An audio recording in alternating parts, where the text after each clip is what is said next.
اعوذ باللہ السمیع العلیم من الشیطان اللعین الرجیم بسم اللہ الرحمن الرحیم الحمد للہ وکفی والسلام علی عبادہ الذین اصطفی اما بعد فقد قال اللہ سبحانہ وتعالی فی محکم کتابہ المبین بسم اللہ الرحمن الرحیم اذا جاء نصر اللہ والفتح وَرَأَيْتَ النَّاسَ يَدْخُلُونَ فِي دِينِ اللَّهِ أَفْوَاجًا فَسَبِّحْ بِحَمْدِ رَبِّكَ وَاسْتَغْفِرْهُ إِنَّهُ كَانَ تَوَّابًا۔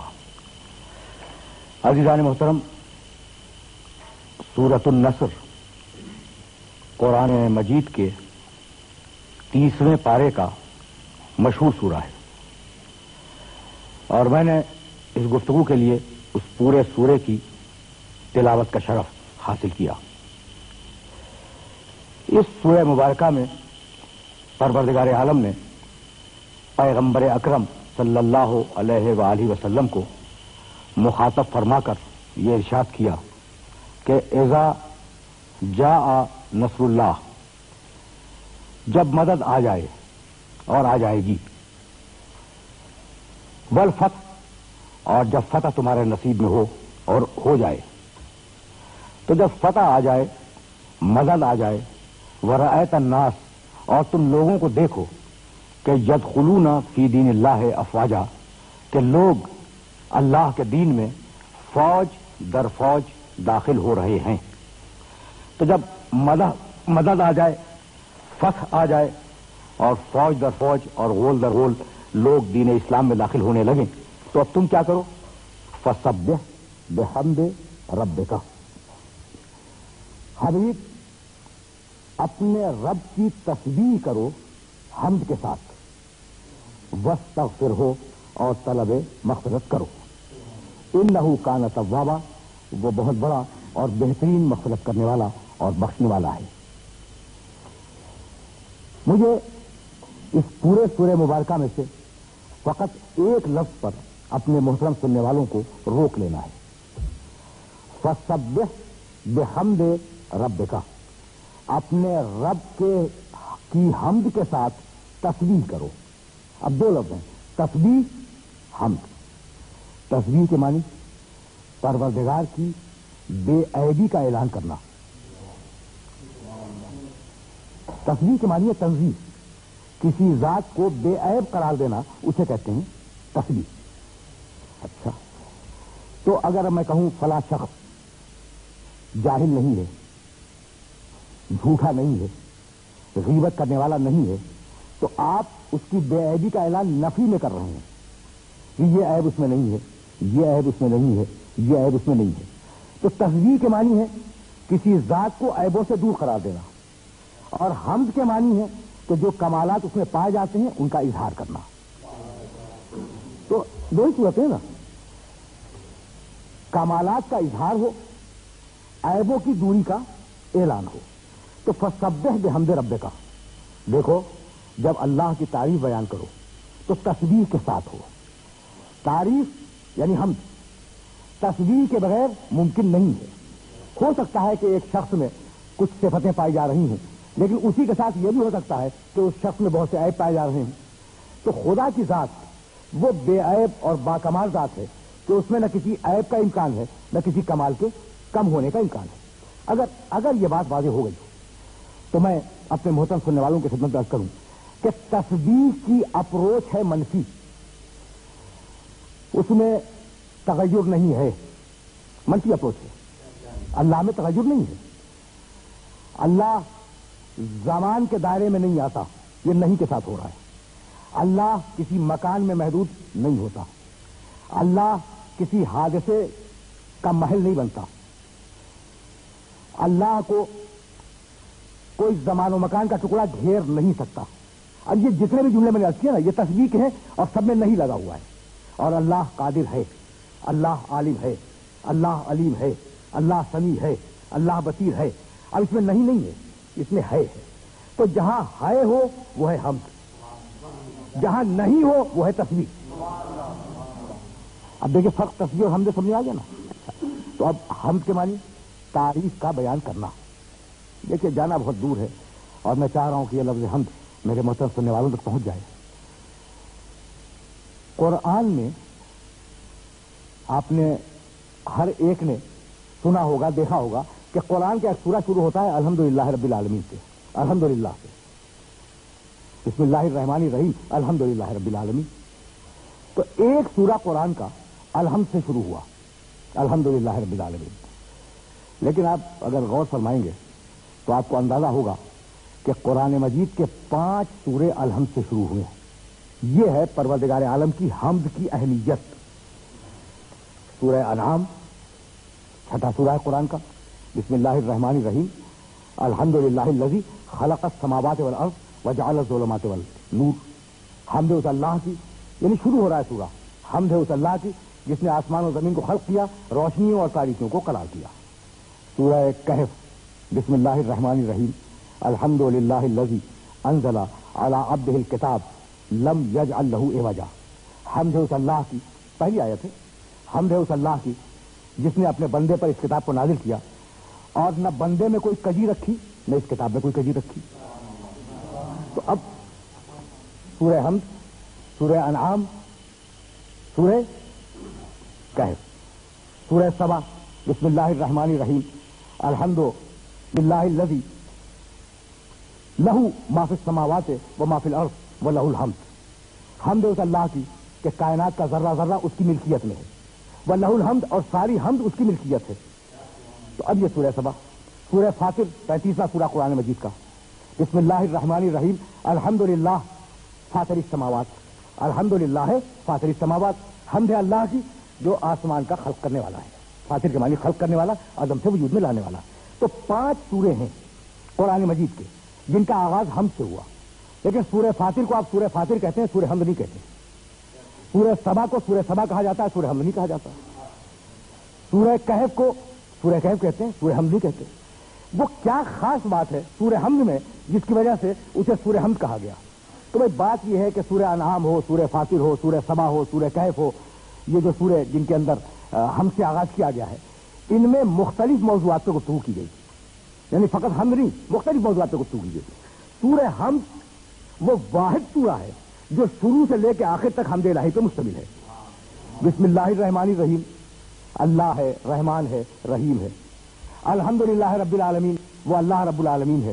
الرحمن الرحیم مالک یوم الدین, ہم تیری ہی عبادت کرتے ہیں, ہم تجھی سے مدد مانگتے ہیں. یہ بھی اظہار حمد کا ایک طریقہ ہے, یہ بھی اظہار بندگی اور اظہار حمد اور اظہار تعریف کا ایک طریقہ ہے. تو اس پورے سورے پر چونکہ حمد کی فضا چھائی ہوئی ہے اس لیے اس کا نام رکھا گیا سورہ حمد. اب ذرا سی بات اور آگے بڑھ جائے. ابھی میں نے حمد کے مفہوم کو اپنے سننے والوں کی خدمت میں پیش نہیں کیا, لیکن میں چاہ رہا ہوں کہ الحمدللہ رب العالمین سمجھ میں آ جائے تو مجھے آگے جانے میں آسانی ہو جائے. دیکھیے اتنا امپورٹنٹ جملہ ہے الحمدللہ رب العالمین. حمد ہے اللہ کے لیے جو ساری کائنات اور سارے عالمین کا پالنے والا ہے. قرآن کا آغاز کس جملے سے؟ بسم اللہ الرحمن الرحیم. یہ تو یہ جو آیت ہے یہ تو ہر سورے میں کامن ہے نا. آغاز کہاں سے؟ الحمدللہ رب العالمین. قرآن کا پہلا سورہ سورہ حمد, اور اس سورہ حمد کا آغاز الحمدللہ رب العالمین. تو اللہ کی سب سے بڑی کتاب کا آغاز ہے الحمدللہ رب العالمین. کائنات کی سب سے بڑی کتاب, اس کا آغاز ہے الحمدللہ رب العالمین. اور اب سورہ یونس 10واں سورہ قرآن مجید کا, اور اس سورے میں پروردگار عالم نے ان متقین کے جنت میں جانے کا منظر پیش کیا ہے جو جنت میں جائیں گے. جنت میں پہنچ گئے متقین, مومنین, وہ جنت کے مستحقین, وہ جنت میں پہنچ گئے. سلام ہوا, جواب سلام ہوا. اور اب جملہ سنے قرآن مجید کا, وآخر دعواہم ان الحمد للہ رب العالمین. اہل جنت کی زبان سے آخری جملہ جو نکلے گا وہ ہوگا الحمدللہ رب العالمین. تو قرآن کا آغاز الحمدللہ رب العالمین, جنت کا اختتام الحمدللہ رب العالمین. یہ اہمیت ہے الحمدللہ رب العالمین کی.